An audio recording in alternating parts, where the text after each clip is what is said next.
Hello, everybody. Welcome to Inside That Booth. I'm your host, Dan the Law Arena. That's right. And I'm Dreaming Tabitha. No law included. I'm lawless. That's who I am. That's right. Exactly. Feels good to live outside the law.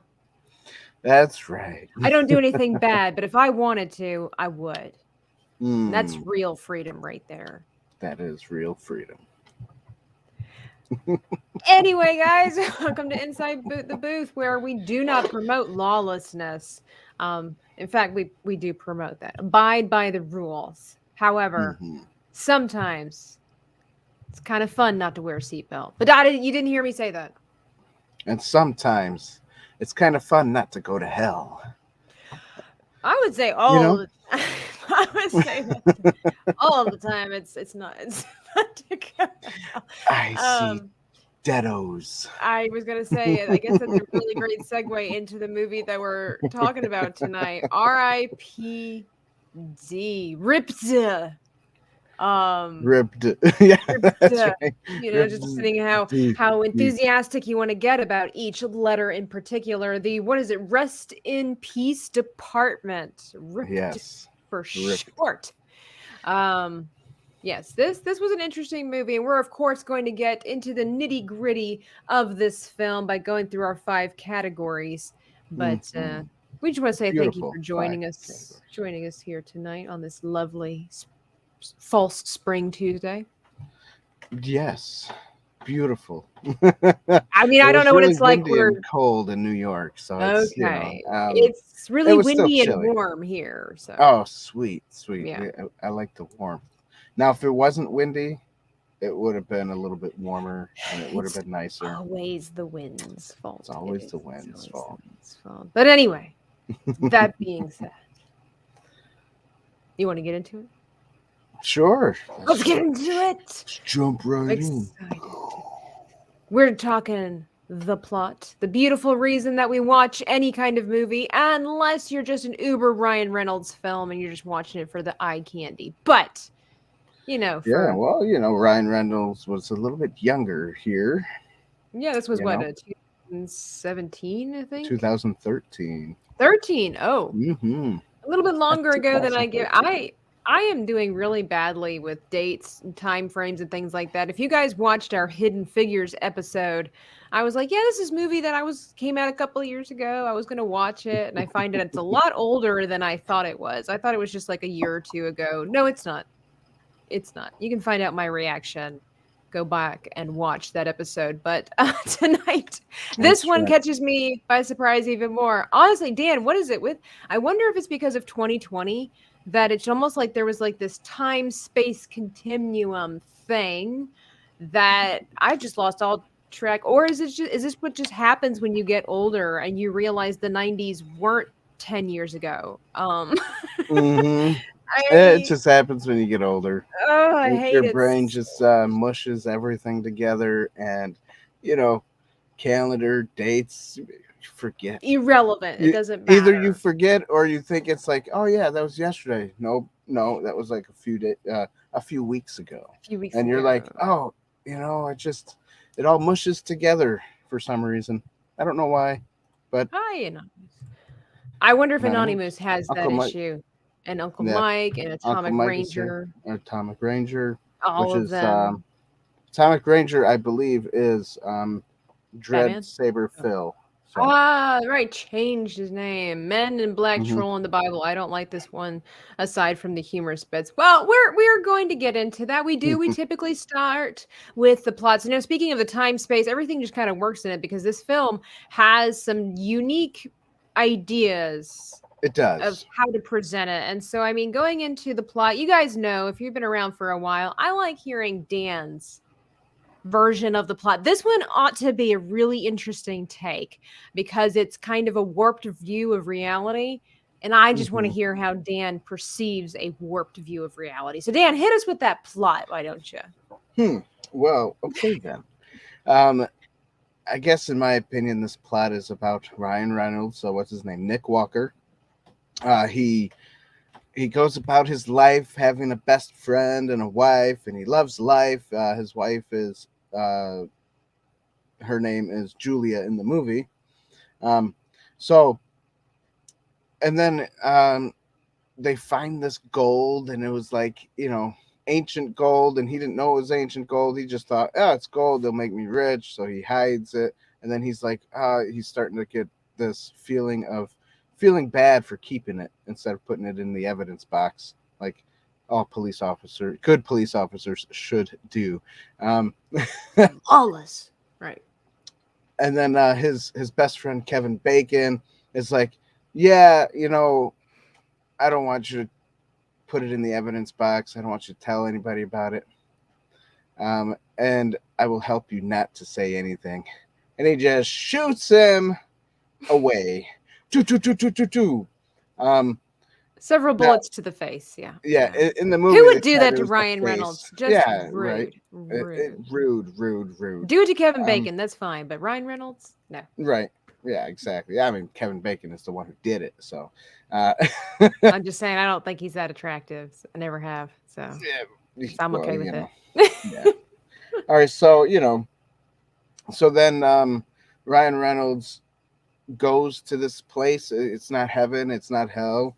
It's called the R.I.P.D. And they want to recruit him because they think he's a good police officer, and he needs to basically work out his sins because he was a corrupt police officer, and for him to get to heaven, he had to work instead of going to hell. So they said, well, R.I.P.D. is the place for him.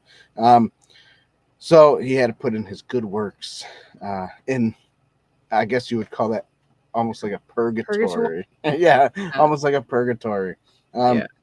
So, and then he decides that he wants to know what the heck his best friend is doing with his wife, and then realizes eventually, obviously, spoiler alert, everybody, spoilers all over the place. Eventually, his best friend becomes a Deado. He was a dead person trying to create this ancient time machine or something so that all these people that die stay on Earth instead of going to hell.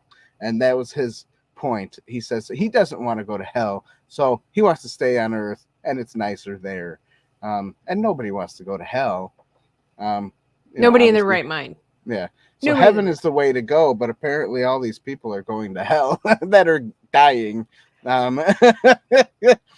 Only a few get to go to heaven, I guess. I don't know. Exactly. Rest in peace department, It's Whiteys. Hey, Whitey. My stars and garters. They had a cool stream last night. They did. I saw that. It was so cool. And DIY Gene, how are you? I have all but forgotten about this movie. I will have to look it up and watch it again. You might or you might not, depending on what we have to say about it. So that was Dan's take on the plot. And so IMDb's summary is: a cop killed by his own partner joins R.I.P.D, an afterlife law enforcement department working to apprehend various monsters disguised as humans living on Earth, and gets paired up with a smart-mouthed veteran. Well, that's interesting that they call them monsters in IMDb. Yeah. I can't even say that. I will definitely say that Dan's take was a lot more insightful than this summary. I mean, I know summaries. Because the Deados were like demons or something. Like if you look it up on Google, they call them demonic like beings or something like that. I tell you what, that I've never seen this film before, so this was my first time watching it. And beautiful. By the way, everybody, it's on Netflix. Netflix. If you have Netflix, you can watch it and entertain yourself. Or find a pirated edition on YouTube. I am not promoting lawlessness, but I am. I'm sure, whatever. Or, if you got it on DVD back when people still own DVDs. But this plot, okay, so I'm having a hard time figuring out how to point this plot because I really like the creativity and the ingenuity of this. A lot of, in the beginning, it really had me captivated the way they were doing everything. And we'll talk about, all the music and the cinematography as we go along, but coupled all of that, together as I was watching the beginning of this film, I was like, this is interesting. This would have made for in my opinion, this would have made for a fantastic 80s movie, right? Because there was so much creativity about this film that it just would have been, I think, an awesome bang up job 80s film. But given that it was done in, what did you say, 2013? Yep. There were some elements to it where I'm like, it just doesn't fit, right? It wasn't fleshed out enough. The plot for me was really great in the beginning. And then it kind of got like, if you will, it made sense, even though it was strange and different. But as the movie progressed, I was starting to get more and more confused because, they started adding more science fiction, Ghostbusters vibes at the end of it with Zool, like the building shooting up this giant Aztec kind of golden structure. And where the heck did the gold come from? Maybe I totally missed that. But it did do this. It's true. They only, in the beginning, they only found like little pieces of the gold. What's up, Lulu? How are you? It just, I feel like, but then where'd those bigger pieces of gold? Where'd the bigger pieces come from? That's the question. And it just didn't, like I said, this had a lot of Ghostbusters vibes to it, which I thought was really cool. But at the same time, it didn't make sense because so you've got Ryan Reynolds, which is present day human being cop, and then you've got Jeff Bridges, who is a gunslinging lawman from way back when, from the 1800s. So there's like there's a lot of cool elements to this film, and oh my gosh, I totally forgot the commercial. Again, this was a while ago, the commercials, but man, when they get their identities, so when you die and then you actually can, like, if you're part of this department, you get to come back to Earth, but you get to see people and interact with them, but they don't get to see you as you really are. Right. And that was hilarious. That was brilliant. So Ryan Reynolds comes back as an old Chinese dude. What's that guy's name? Man, he is such a famous James Hong, right? And then Ryan Reynolds, character. Jeff Bridges' character is like this hot chick.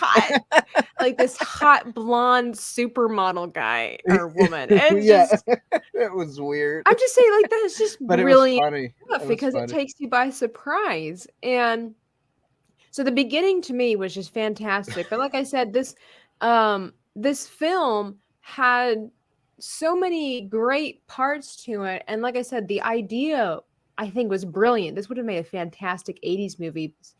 But the thing is, this only would have made sense in the 80s, right? All the Ghostbusters stuff, the mixed genres colliding, the maybe earlier 2000s, it would have been a decent thing. But this seemed to not make sense for its era. And for that, I kind of want to, it's like, I want to give it a point for creativity, but I want to give it half a point for falling short, right?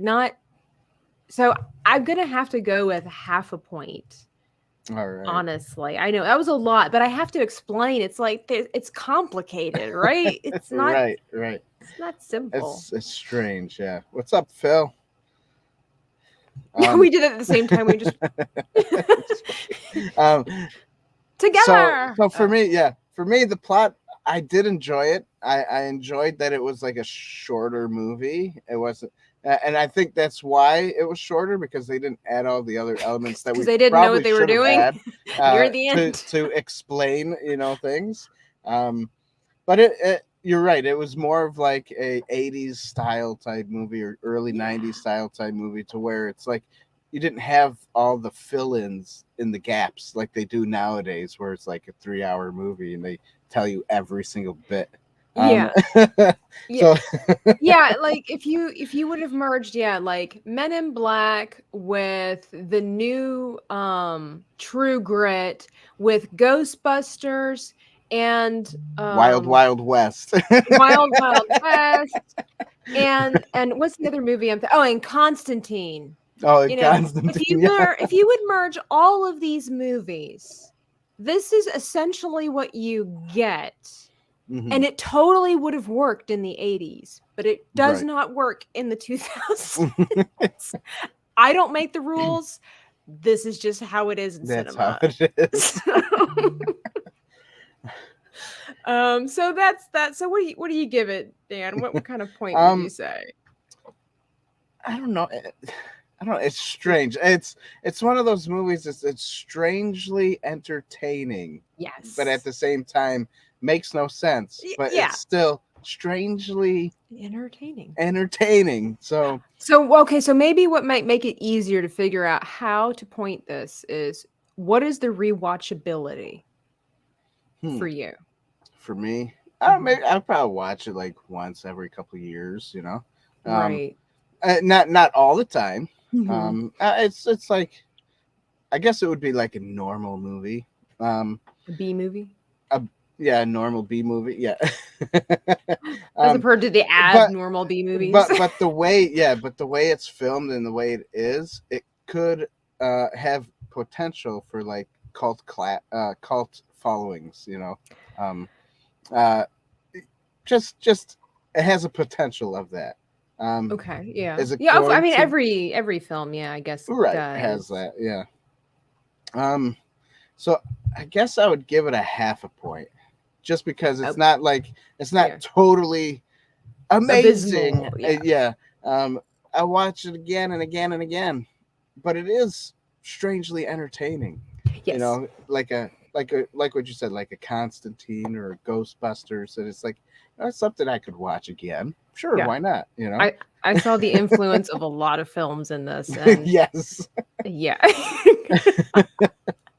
And I guess that will go really great into the next category on our list, being the acting. And so, kind of going from the plot to the acting, so Kevin Bacon is basically the antagonist of this film. Mm-hmm. And when he started to transform into one of these Deados, I was disappointed.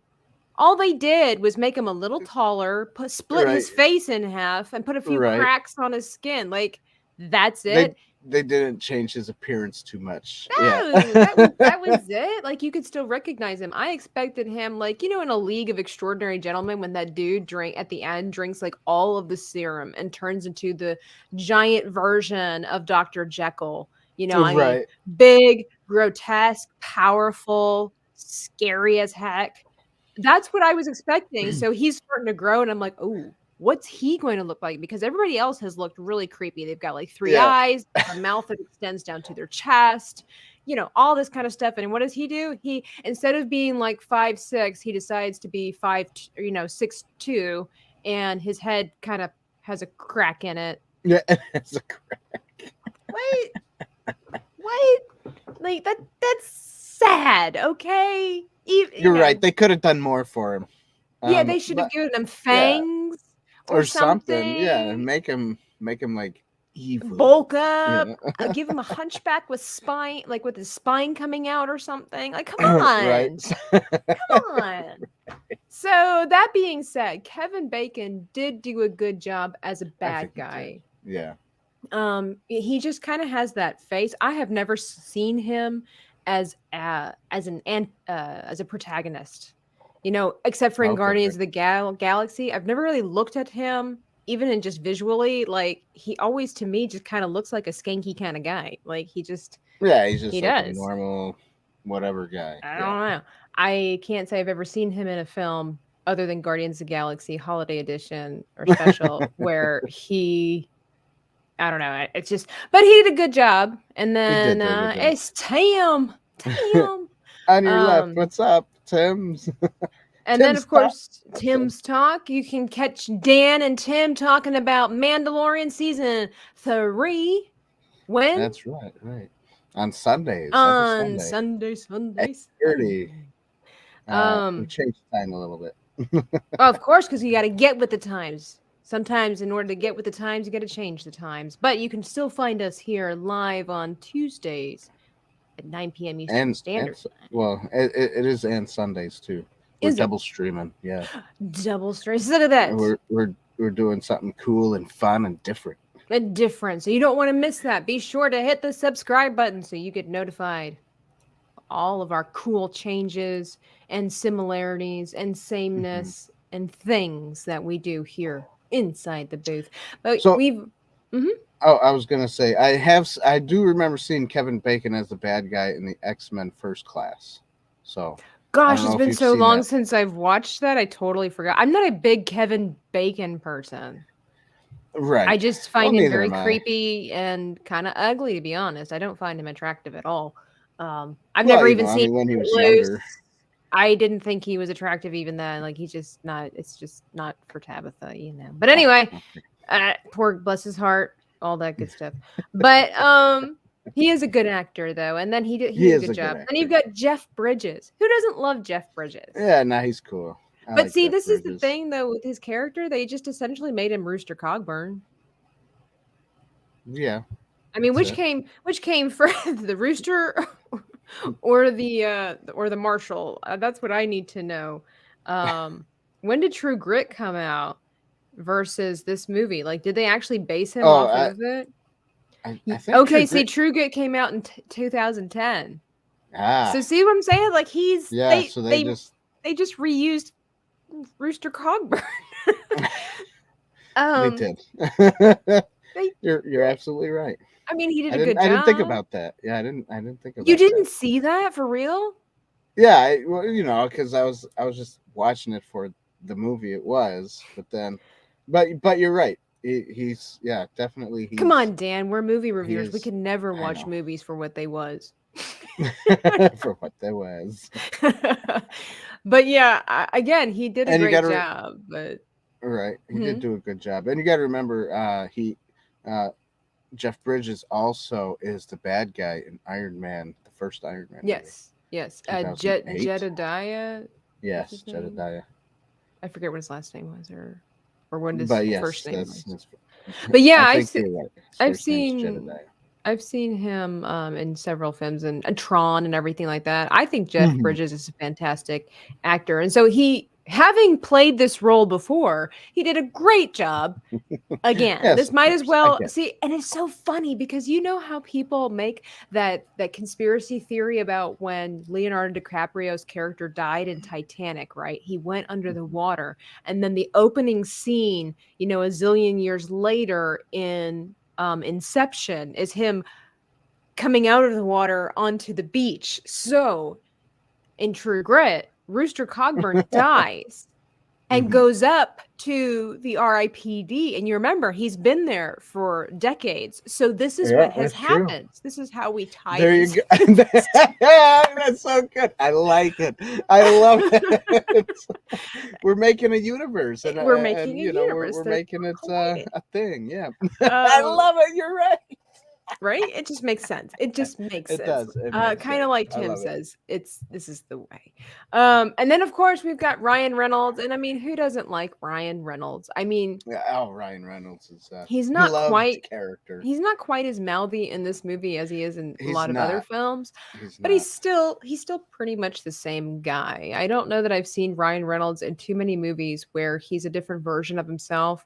There are different movies where he's more mouthy. Obviously, like when he plays as Deadpool, like in the X-Men movies and stuff like that. I think a lot of the newer movies now, he's like that, more mouthy, more talkative. It's kind of his thing. He's good at it. Yeah, exactly. Yeah, he is. Exactly. He's exceptional at it, and it's very it's fantastic. But these little quips that he does. Yeah, and then his younger years, probably this was part of those younger years. He went by the script, and they didn't see his potential yet, or what he does or what he's like. But he's still good in it. Sure. Yeah, of course. I don't know that I've ever seen. Not that I've seen all of his films, but I don't know that I've ever seen a film with Ryan Reynolds that I didn't like him. I didn't think he did a good job or anything like that. He's as Phil says, that for the most part, he plays the same type of guy. So like him, Harrison Ford, Liam Neeson, same guy, well, obviously with different experience levels. And then Mary Louise Parker, she plays as the proctor. She doesn't have a big role in this, and I don't know too many movies or TV series with her in it, but I tell you what, anytime I see her, I just get a little happy. She just is quirky and just good at it, in the way, does a good job. like she was in Red, with Bruce Willis and everything like that. And I don't know, there's just something about her I like. So she just seemed like a good fit, this weird kind of sexual tension between her and, I keep wanting to say Rooster Cogburn because I can't, but it's Roy. His name is Roy. What was his name? Royalicious? Roy Cephas. Yeah. Roy Cephas. I'm like, what is his name? Roy Salicious. So you've got like this kind of backstory history thing here, and she just kind of plays it calm and cool. And I tell you what, the woman who plays as Julia, I never in my life, I don't think I've ever seen her before. Like, who was this woman? Her name is Stephanie. Like, I don't know if I'm going to say this right. Sosak. It's like some kind of Slavic name. And her last name. Never in my life seen her, which is actually kind of cool. I like it when you have bigger named actors, and then you throw it. I mean, no disrespect to her, she may have been in a ton of films, but I have never heard of her. And so it's kind of nice when you throw in somebody like this who may have experience, but you don't really get to know her, so she gets a chance to be with some of the bigwigs. Right. So good for her. Good for her. Good for her. And of course, James Hong did a fantastic job as of course Ryan Reynolds. That was those switchovers were so funny. And they were random too. They were just like random times. You see them as their avatars instead of them as them, and it's like, oh yeah, I forgot it's a chick and a Chinese guy doing all this stuff. And I like at the end where he's got the gun in his hand, and it changes over to the Chinese guy, and he's got a banana. I caught that. He's pretending to shoot out of a banana. I'm like, why does he have to change the gun into a banana? That just makes him look like such a crazy old person. But it was so funny. I think that was the reveal was brilliant, because in the movie it's really not. Whitey, you're right. He was kind of he eventually turned like into a villain. He was kind of brainwashed. And then they wanted to steal his powers, and they changed him into like this all-powerful mutant by stealing all the other abilities and combining them into Wade. And then that story kind of got rewritten because nobody liked Deadpool that way. So it just wasn't the right way. Just different alternatives. But I think the best way that they revealed Ryan Reynolds' character Nick as the Chinese man was brilliant, because this movie has very, like, it's kind of quirky in the beginning because Ryan Reynolds is talking over what has happened, and then he's like, but let's go back and watch. And it's kind of serious, a little bit endearing and sentimental, because he's with his wife and he just wants bigger things, and you can see this strong pull between him and morality, because like Dan had said, they'd found this gold, and he was thinking about, he was basically a dirty cop, and he was battling whether he wanted to pursue this, right? So anyway, he ends up dying, and you're not sure what's going on. It hasn't quite gotten to the quirkiness level at this point. And then all of a sudden, he goes to his own funeral, and he sees his wife, and he runs after her, and he's like, Julia, all this. And it's like, I mean, it's a serious moment, very emotional and everything. And then, Roy comes over, and he's like, basically, it's not worth it, because she doesn't even see you the way you are. And he's like, why? How does she see me? And he's like, here's your new identity. And you as the viewer, like, what is it? What does he look like? Like, it was really great the way they pull you in. And then he's like, really? an old Chinese man, and then you get to see him, and he's like, "And what do you look like?" And then the wind's blowing into her hair. Yeah. And he's like, "Well, I guess you win, don't you, Roy? You win." Brilliant. So overall, I give acting a point because everybody did a great job. Yes, they did. I will also give it a point. I mean, you took everything out of my mouth anyway, so there you go. Sorry. I think they did a great job as well. Yeah. Let's get to a couple of comments here because DIY Gene asked Kevin Bacon if he was a bad guy in The River Wild. I haven't seen it. I don't think I've seen that either, so I don't know. Not even heard of it. I'm not a big Kevin Bacon person. Right, and you keep saying that. I just want to throw that out there. Like, if anybody has any questions, no. Here's another Kevin Bacon thing. Whitey said Kevin Bacon was also a bad guy in The Invisible Man. Question mark. I don't know. So is that a question or is that he's saying it is? He was. The Invisible, not the newer one, but oh my goodness, like that. That sounds about right, but I could be wrong. Let's have a look and type in, I think, one of the reasons that I don't like Kevin Bacon, besides the way he looks, is I think his name, no offense, is ridiculous. Like, I just can't take the man seriously. His last name's Bacon. Now, if it would have been pronounced Bacon or something, I still wouldn't take him seriously, but it would be better than, an everyday household. I can't say Kevin Bacon, the last name there is strange to me because there are teachers that my kids have. There's a teacher, her last name is Bacon. So and it's spelled the same. To answer Whitey's question, he wasn't technically in The Invisible Man. He apparently was in a movie called Hollow Man. I'm going to guess it's a knockoff of The Invisible Man because from just pictures I can see here, it's essentially where he's invisible. So they Sweet. It was a 2000 movie, so quite a while ago. Gosh, another reminder that it was a while ago. But yeah, so there you go. Those are our thoughts on the acting. Acting. All right. Next will be cinematography. Dan's favorite. My favorite. Now we like to clump with cinematography because we're looking at the whole picture, not just the camera work. We're also going to look at obviously some of the computer generated graphics and do we have to? Lovely jazz. Yeah, we have to. I'm gonna put it together. You do that. I will. Thank you very much. Yes. Hello, Sam Hain, 82. Oh, hello. You're good as well. Whitey says his hands are full. Oh boy. Might not want to know, but well, so take it away, Dan. Where do you want to start with this? Where do we start? I like how they did the camera work. Yeah. I believe the reason why it was filmed that way was because, if I'm not mistaken, they filmed it for 3D. In the theaters. Okay.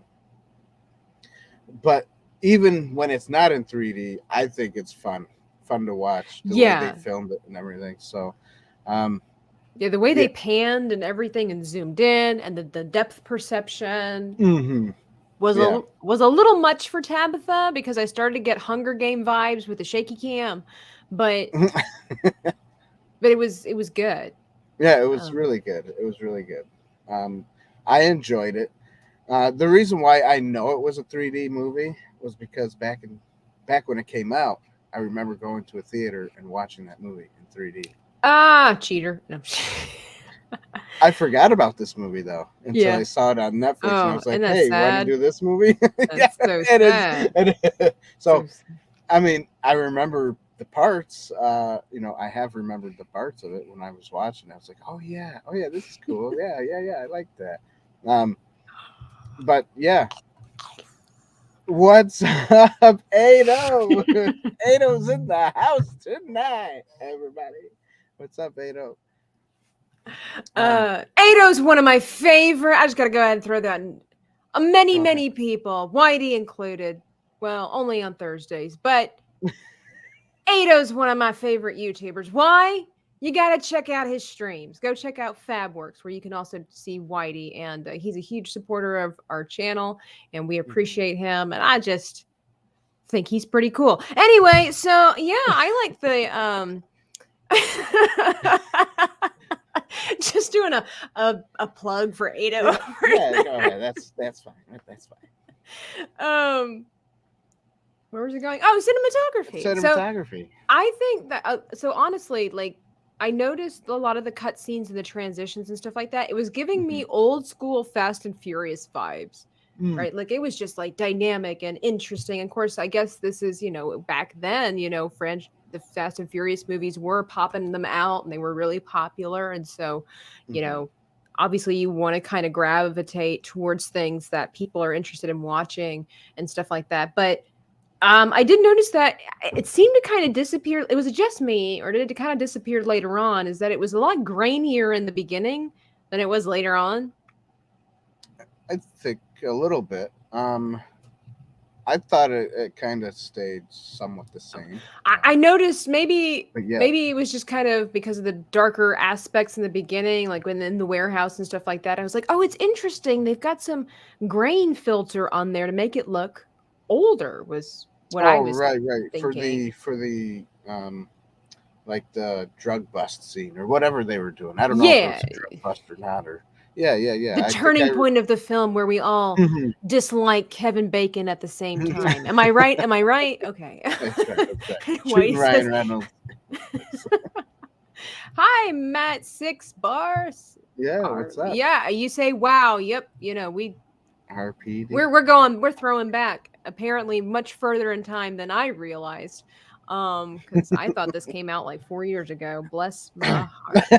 And then I start realizing that 2020 was 3 years ago. And again, the space-time continuum. It's just, but I felt like this in the beginning, especially like they seem to throw in a lot more of those transitions and stuff at you in the beginning. For the children, and if you know, you know. It's an inside joke in the booth.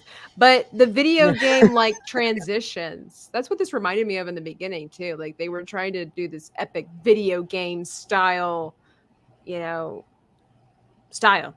Right, exactly. That's what they did in the beginning. Correct. I totally agree.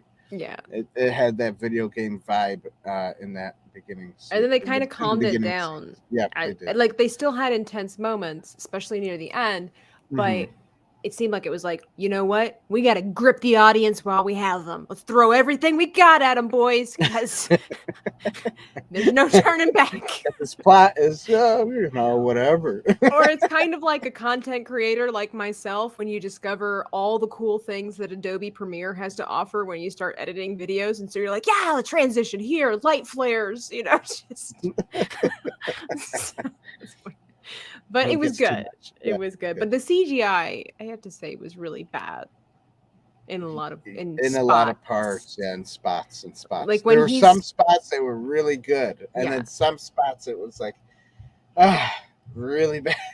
Like when he's falling upwards into heaven or wherever he went to. Well, even when he fell down from that shaft and went all the way down.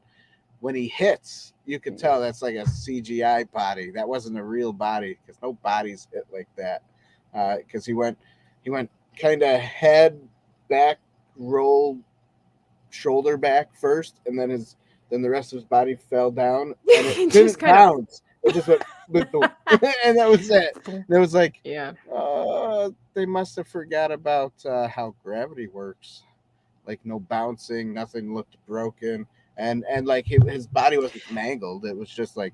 And I mean, this was a PG-13 movie, so obviously, I thought that too. Like, I understand that they can't necessarily make it too gory or whatever, but you know, a trickle of blood out of the nose, or when we pan upwards and see his body down, down on the ground, blood splatter. Like it doesn't have to be gross. Like he doesn't have to be mangled, but just that instance, blood splatter behind him, something besides just making it look like.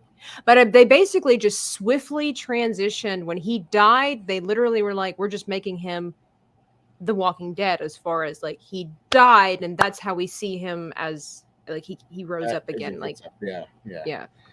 That's strange. But yeah, that it was cool how everything like paused while he's walking around, like going, whoa. Which had me gripped. It had me intrigued. I'm like, what's happening? Right, like that's what happens when you die. Everything stops in life except for you. But it was kind of weird. It's like, yeah, so for a second, everything just stands still. He walks outside and then gets translated into heaven. Right, and then all of a sudden, everything goes back to normal. Like, yeah, that was a little weird. Again, if this had been made in the 80s, we would not be questioning this. It would totally that's right. Totally makes sense in the 80s. But you know what? Beside the CGI, I still enjoyed this movie. You know, and I don't know, some of the CGI was kind of fun to watch just because like you got that one guy, Elvis with the sideburns, red hair Elvis sideburns, fat guy, which is, by the way, Devin Ratray. I don't know how to say his last name, but he was the Home Alone kid bully. You remember in Home Alone? He was Buzz. Buzz. Yeah, he was Buzz. I did not recognize him. You didn't know that, huh? I did not know that. Wow. So there's a fun fact. So anyways, I like when he's there and then all of a sudden he's like, oh, forget it. I want to be who I'm supposed to be. And he like sniffs all the pepper. Cumin. Yeah, the cumin out of his hands. It's strange. This is again where it's weird, but it's kind of brilliant because it's like nobody would expect that. When Kevin Bacon at the end, he was just like, you know, I just want to try something out, and he puts all this pepper on his hand and sniffs it up. It was cumin. I thought his was pepper. It was in the white and red thingy. Yeah, but the little bottle said cumin on it. Oh, but this was a tin. Right, but it still said cumin. I'm just telling you, it just said cumin. So did the other one. The cumin came in. Anyway, his herb of choice. Yeah. Anyways, like you know, what biblical principle is there that if you sniff herbs, you turn into another person? Like you turn into a dead person who escaped hell. See, this is the kind of stuff that movies today don't really seem to have the creativity for, and that's why I keep referring back to like the 80s. Is that this out of the box stuff worked back then because it was an era of exploration, and so to see that in the 2000s is refreshing and weird and abstract at the same time. So it's like, so I don't know how to process that. That's why honestly, like, scoring this movie is a little bit difficult and a little bit more challenging for me. So CGI, not too enthralled by it, although I did think they did a good job with Kevin Bacon. Even there wasn't much there. It was well done in its simplicity, but the cutscenes were fun. Yeah, so I will give it a point. Yeah, me too. I gave it a point also. But it was fun how they transitioned, especially that Elvis guy. He turns into this big fat slobby blob thing. It was weird. But that's like all he turned into, right? Everybody else is turning into these horror video game characters, right? That don't make any sense. Right. And he just became obese. Yeah. Right. Worst demon ever. Right. Like, could you imagine video games like Resident Evil and it's just a bunch of fat guys wandering the hallways? Nobody cares. You're just fat. Excuse me, enormous. We're not allowed to say fat anymore. Oh, no. Right. You think YouTube will take us down for saying enormous. fat? Enormous. Just a bunch of enormous people. You're just hefty. Gigantic. Anyway, that's another subject for another movie review. But let's see. What's after that? After that is our commercial break. Oh, that's right. So you're watching Disney Channel. Anyways, guys, thanks for watching. You know what to do. This is YouTube. remember to vanquish the like button, subscribe to the channel, and want to ring the bell? All right. Ding, ding. That's it. Ding, ding. And share to your friends, because your friends would love to watch. Because they could come watch a fun-filled evening of ridiculous nonsense is what they could be doing. That's right. And if you want to support this channel, go to patreon.com/InsideTheBoothTV, and you can become a member for just $1 a month. Just $1. Don't get your Dollar Tree snack. Spend it here. Only for a month. It's just $1 a month. I'm trying to figure out where you're going there. It sounded like you were trying to say a different version of "Don't get your panties in a wad." You were like, "Don't get your dollar." I don't know. I could have said, "Don't get your $1 cheeseburger at McDonald's," but that's not $1 anymore. Yeah. That's another episode too. Yeah. That's true. That's true. Yeah. Also, if you like to support us, here you go. What do we do here? What is this place? What is it that you do here? Merchandising. Merchandising, merchandising, where the real money from the movie is made.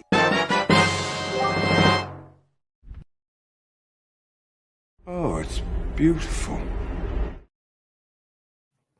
Thank you. It is beautiful. All the merchandise is beautiful. And plus, when you support us in that way of buying merchandise, you get to wear our stuff, and then you get to show our stuff to your friends and family, and they ask about it, and you can tell them. So that's another way to share. Mm-hmm. Sharing is caring, everybody. Also, our clothing can be used, for pillowcases, window curtains. You can buff your car with it, whatever. We don't care what you do with it. We just appreciate the support. So it's like a feed from the Lorax, Yeah. Can be used for a myriad of things. So get you some. Right. Who doesn't like versatile clothing? Am I right? Am I right? That's right. JT and the GilkMan. Oh my goodness. What's up, GilkMan? How you doing? What is up, man? Keep trekking. I know you're working hard on the different things that you're doing. I applaud you. That's right. I applaud everybody. Right. Snorlax is finished. Thank you, Atomic Ranger. It is. I'm showcasing it right there. Beautiful. Thank you. I love it. All right. Back to the show. Boom. So, I don't know what you did. We were just about to talk about right there. Bad music. Or good music. We'll let you know. Yeah, I mean, it's, it is what it is. It's in this movie. Your opinion on the music of this evening's video. It is what it is. Is that all you have to say about it? It was good in some spots. It wasn't good in some spots. It was there. Did it help the movie along? Yeah, but no. I mean, some of it was good. Some of it was funny. I guess. Funny? Yeah, it made the funny scenes funny. Oh, okay. I was like, I don't remember any of the music making the movie funny. So I'll just give it a half a point. Because, I did kind of like it a little bit, but I didn't at the same time, because I was more intrigued in the cinematography area of everything and stuff. Yeah. So that's it. I myself enjoyed some of the music. Kind of like what I had said earlier on, there seemed to be a lot of emphasis in the beginning of this movie. Right. As far as the storyline, the quality of different things.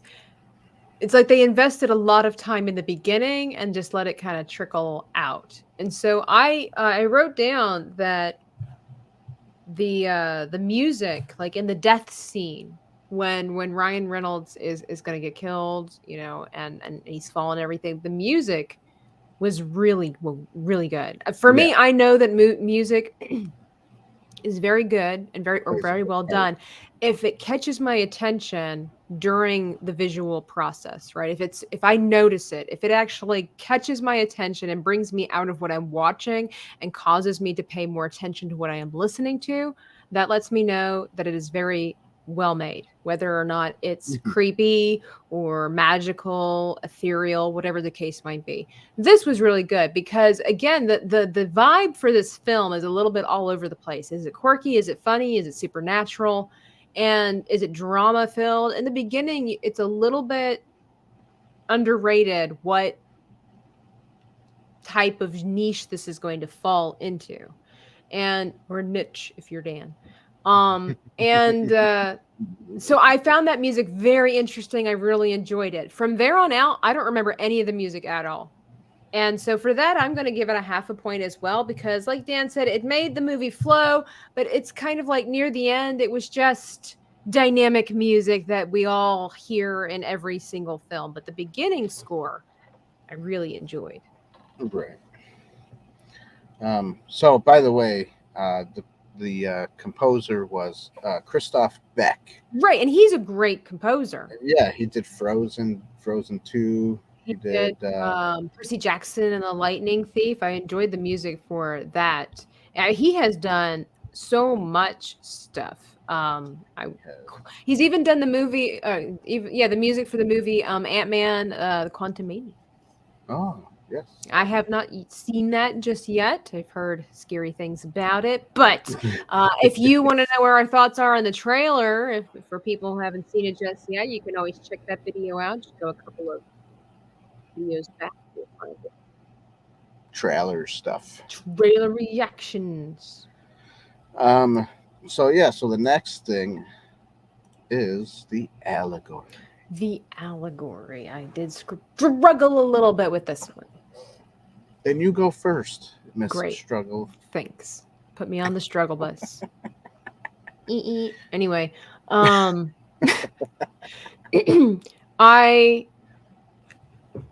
it's pretty simple.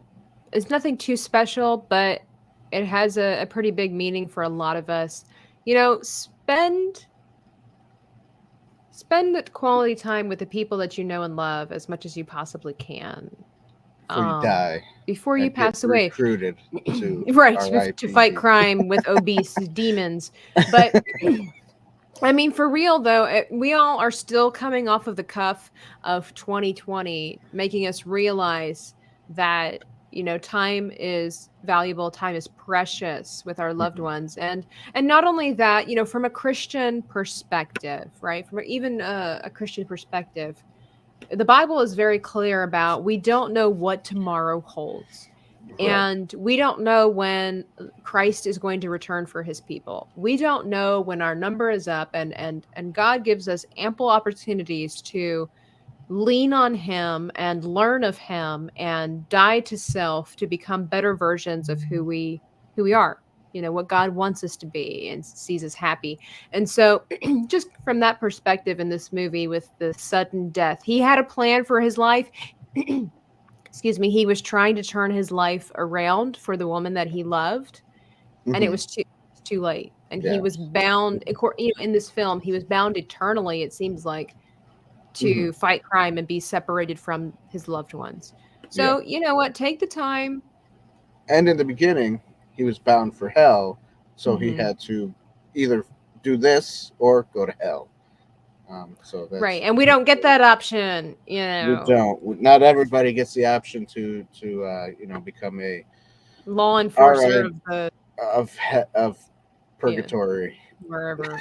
Or whatever it was. So, yeah, and you know, and Jesus, the Bible says it, he beckons to us, he calls, he knocks, he's there, he's waiting for you to respond and take him up on that offer. Yeah. That's right. And he says, come as you are. He doesn't say change and then come, because we can never change on our own. Right. Yep. And that is the wonderful, merciful thing about God, is that he doesn't require us to change. Change will happen when he comes to live inside of us. So don't worry so much about you changing. When you love somebody, you will change just naturally. And if you fall on Jesus and ask him into your life, don't worry about it. He'll take care of you. He'll clean you up from the inside out. We get so worried as humans and so bogged down to clean our outside appearance. And it's important to look like decent, civilized human beings. But as far as spirituality goes, don't worry so much about it. Be respectful, of course, but he'll take care of it. The Holy Spirit will guide you into all truth, what you need to look like, how you need to talk, and it's different for every person, and the process is different for every person as well. Amen, sister. Hallelujah. Hallelujah. Well, mine wasn't as deep. It was just, it was just, we fight demons every day. They really are here on this earth, and prayer is our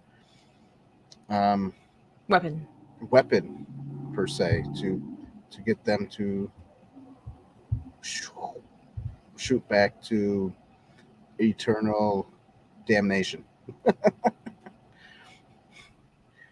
I mean, at least to keep them away from you. Right. Well, I mean, the Bible says, submit yourselves, therefore, to God, resist the devil, and he will flee from you. So if you are struggling, if you will, with powers that you can't comprehend, or you don't know why your life is going topsy-turvy, the Bible says that we battle not against flesh and blood, but of the powers of darkness here on earth. And I know that can sound really crazy. That can sound really, it really does. I understand it. It sounds like really sci-fi, fantasy. That's crazy. Absolutely. So we understand completely. And that's, I think, one reason why Satan, works so hard to get us numb to these truths. Is so that way we do look at it as like lunacy. It's crazy to think that there's spiritual beings flying around us. Yeah, I understand that. Even Christians, I say Christians, even children of God struggle with that because we can't see them. So it's difficult, but we have to just lean on God's truth that it's there. Prince of the power of darkness. And like Dan said, you can have a way to combat these things. That's right. And it's prayer. Sometimes it's fasting and praying. Just like when Jesus told the disciples that these demons don't come out just by prayer, but you got to fast and pray. So, so sometimes you just got to do a little extra. But that's it. So I give it a point. Okay. I give your allegory a point. What do you give mine? Thank you. I give yours a point. Okay, look at that. All right, Beautiful. Dan. It's that time of day, evening, month, whatever. Again, where I tally up the points. You let the people know what the people need to know, and then we'll let you guys know what you need to know about this film. And more knowing is half the battle. G.I. Joe. Guys. So just don't forget, every Tuesday, 9 p.m. Eastern Standard Time, every Sunday. This month is going to be 8:30 p.m. Eastern Standard Time because we're double streaming with Tim Talks and it's a collaboration and it's a lot of fun. It's a fun collaboration, because it was something I was like, I'll be honest, everybody, I'm a little bit on the lazy side, and we didn't plan much for this month, and I was like, well, what are we gonna do for Sunday? Oh no! And then I did tell the people our secrets. I know. Well, these are my secrets, just so you guys know. That's right. They're not my secrets. I don't tell my secrets. So that's why they're secrets. So basically, I went and talked to Tim, and he was like, "Hey, yeah, we should collab sometime." And I was like, "Well, you want to talk about Mandalorian? I would love that." But he was streaming on Sunday at 8, and my stream's at 9. And I was like, "Well, how about we do it together? And then maybe we can stream together, have double stream." And that was cool. It was fun. So my people watched, his people watched. It was a lot of fun. Let's get together and feel all right. That's right. That's right. So it'd be fun to do it again with other people, obviously when this month is over. But that was so far, even though it's only been one stream, I had a good time. Excellent. I kind of feel like the conversation went like this, you know, Dan to Tim, dude, you want to collab? And Tim to Dan, dude, that'd be really cool. And then just like, dude, let's do it. Something like that. Yeah, something like that. So all right. So out of 10 possible points that this film could have gotten, Dan, what do you think this movie got? Did get a 6. A 6. Viewers, what do you guys think out of what you've heard from us tonight? Out of 10 possible points, what do you think Inside the Booth gave? Let us know. Maybe Let us it was know. a 7. I don't know. You think it's a 6 or a 7? Yeah. Wondering. I think I'm way off because I wasn't really paying attention this time. That's okay. I usually do. I usually pay attention. I was going to say, you're usually pretty spot on. Atomic Ranger 76 says think that it got a 5 out of 10. Well, that's not true because we didn't say 0 points to anything. So this is I don't think we did. Did we? Maybe. I don't remember. A little air of mystery. Whitey says, I didn't watch it yet, but I want to see this movie. The trailers are cool. Yes. Yeah. So it's definitely a fun movie to watch. It is. Okay. Before I, okay. All right. I mean, so out of 10 possible, I know, right? Squirrel. Out of 10 possible points, Whitey's Wicked Workshop wins the Nobel Peace Prize. It was 8 out of 10. Oh, so, nice. Okay. Here's the question, though. Typically, when we have higher ratings, we like, so it's obvious that Inside the Booth would recommend this film. But we kind of had some on the brink, kind of on the fence. Kind of. Yeah, so, Dan, what do you think? Even though this got high rating from us, would you recommend this film? Yeah, I think I would. I would say, you know what? It's a fun film to watch. Go ahead. If you like comedy and just goofy, weird stuff, do it, because it is kind of a little bit on the goofy side. It's weird. It's funny. Yeah. I would definitely say that if you are a big fan of True Grit, Ghostbusters, Fast and the Furious, Constantine, then this, my friends, is your movie. That's good. I like that. But honestly, yeah, it's a fun movie to watch. As far as like I like to sometimes include, I say morality, but like the rating and stuff. This movie's rated PG-13 for some violence. I don't think it's rated for gore or anything. I don't remember there being pervasive language. Maybe a couple of swear words. I think it's just a couple milder ones depending on your preferences, and then there was. As far as sexuality goes, there was nothing explicit. A married man and a woman were, just having conversation. I mean, she's in her underwear, but she had a t-shirt on. So, depends, your discretion advised. But nothing weird happened, or natural, I should say. But just go with that. And then there was, calm down, man. And then... I don't know where to go from there.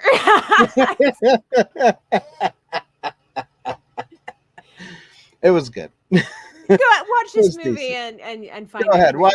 Go ahead, watch the movie. Leave us a comment down in the comment section down below and tell us what you thought of this movie. Tell us if you think, oh yeah, it was good, or yeah, you guys were a little off. It wasn't. Are we that way great, off? Yeah. Just tell us, because comments help the algorithms. You're welcome, JT. Our pleasure. Yes. Be sure to subscribe with Late Night with Cap too if you like some fun, terrible design fails. And subscribe to Whitey's Wicked Workshop. If you want terrible but fun design fails. Wait, that's wrong. No, he makes amazing stuff. I don't know. It's strange. Yeah. Anyways, I was going to say something, but we don't have time for that. We'll have time about it another time. I'll just talk to Tabitha at the end when we're just closing up. Sounds like a plan. Thank you all for coming. Of course, again, be sure to like, this video. Subscribe if you're new here. Hit the notification bell if you're new so you get notified of all of our upcoming videos. We've got some new stuff coming out this week as well, some more trailer reactions, and visit us on our shorts page, which sounds really weird and provocative, but I swear it's clean. It's just YouTube. So yeah, exactly. Good times had by all. So thank you all for being a part of the show tonight. We look forward to seeing you on Sunday with Tim. Yeah, that's right, at 8:30 p.m. Eastern Standard Time. Bye. Do you have anything picked out? I don't. You got to communicate to me beforehand, man. Never give up. Never surrender.